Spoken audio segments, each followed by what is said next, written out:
Welcome back to The Vocalist. Today we are going to watch Creedence Clearwater Revival perform Fortunate Son live. Here we go.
This is a short one. We're pausing. We're going back. Not my first time hearing this song. I feel like this band has like a big following, and yet they're also incredibly underrated. I mean, when you look up their catalog, it's just banger after banger. I mean, so many hits, and each of them also so different. I mean, you can obviously hear the through line thanks to John Fogerty's vocals, but yeah, stylistically, they're different enough that it's just, I find them so interesting. Back we go. I won't even speak to the music too much with this song. It's just, I don't know, it's such a great song. In terms of, I mean, the opening, here we go. We're just going to play it.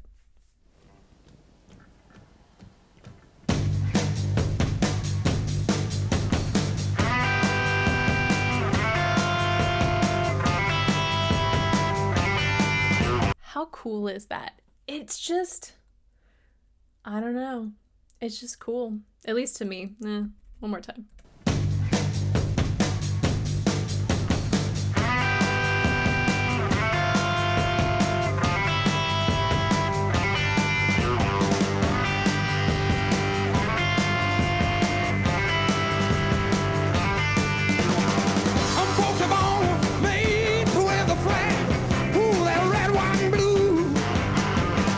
I was so surprised the first time I saw him singing, or like a clip of him singing. I know, don't judge a book by its cover, but in my mind, I just had a very different picture of the person singing until I actually saw him singing. In the interviews I've seen, his voice sits a little bit higher than what we typically hear in most of their songs, I think. And I do think there's a little depression of the larynx to help with that while he's singing, but the way he uses space is just so good. There is this incredible fullness, and I think in addition to that, like a lot of good relaxation, because if you think about the textures that we hear when he's in mid-range, that sound or those sounds are often easier to maintain with a lot of relaxation so that the chords aren't getting firmly pressed every time they're adducted. One more time.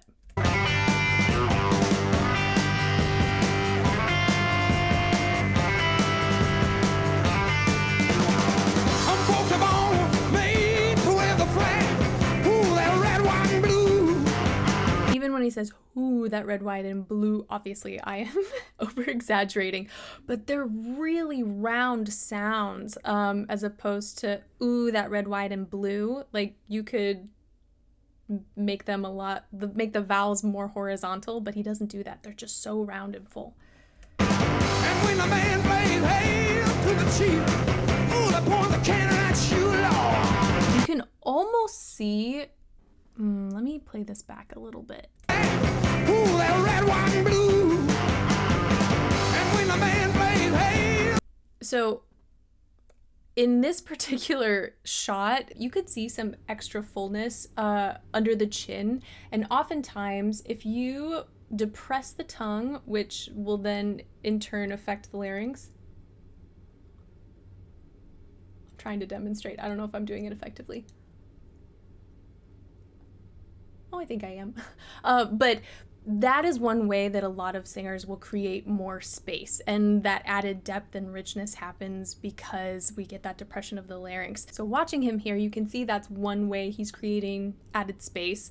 I imagine there's also some open pharyngeal space happening as well. Let me see if I can play that one more time. Folks are born made to wear the flag. Ooh, that red, white, and blue. And when the band plays, hail to the chief. Ooh, they point the cannon at you, Lord. It ain't me, it ain't me. I ain't no senator's son. It ain't me, I ain't no fortunate one. So many things. His breath control, the amount of support that we're getting from the abdomen. You can see that almost engagement of his muscles and that tightening at the onset of certain phrases because he's just using so much power and so much air and really supporting well from below. I ain't no senator's son. Yeah, me, I ain't no fortunate one. His face is also so relaxed, and every singer is different, but that is something I tend to see often with singers who work to create more space.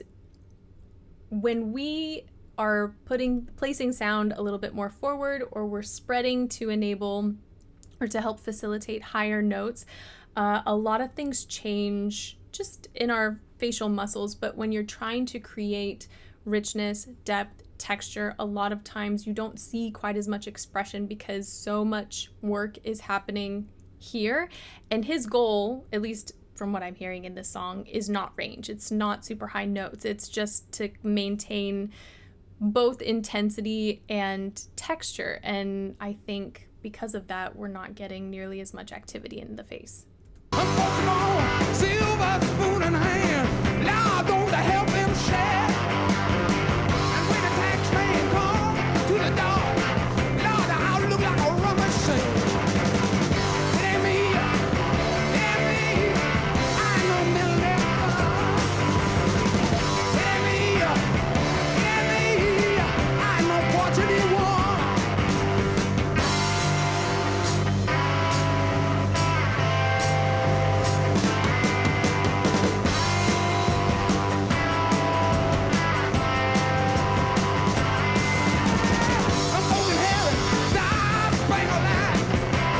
Send you down the wall. And when you ask her, how much should we give? Ooh, the only answer, more. It ain't me, I know better than some. It ain't me, I ain't no fortunate one. It ain't me, I ain't no sinner's son.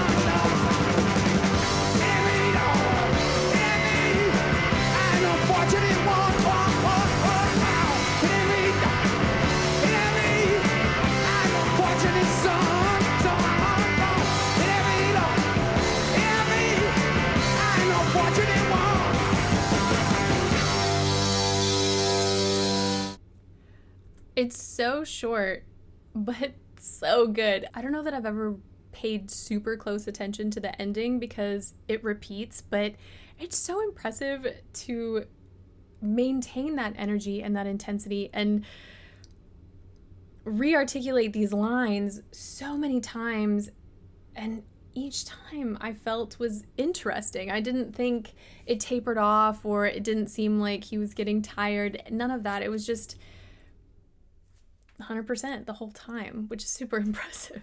The other thing I find incredibly impressive with regards to John Fogerty's vocals is just how long they've lasted. With age, we're all going to experience some wear and tear on our voices. But with as much texture as he incorporated very early in his career, for him to have been able to sustain that for so many years, I think is really cool, really impressive. I definitely think this texture is part of his signature sound, but I do know like there are certain songs where you don't hear quite as much, and he spans a decent amount of range, and that's kind of the best way to preserve your vocal health, is making sure you're getting to the ends of your range every once in a while. In performance, you know, we might narrow that, but keeping that stretch on the chords and having variety in texture, in adduction, just so that you're not doing the same thing over and over, because that's where a lot of the wear and tear happens, just from overuse. So I think despite all the intensity that we hear in his voice, it's just really cool to hear how he managed to sustain that and stay healthy in the process. So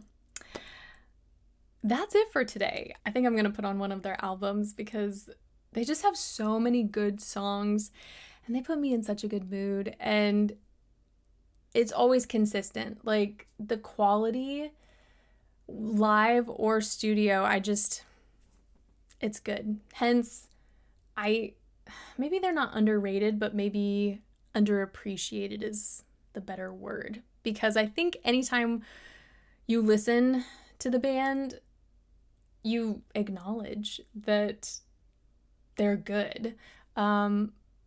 But I don't know, maybe we just take that for granted. Anywho, thank you guys so much for this recommendation and for watching with me, and hopefully I will see you next time.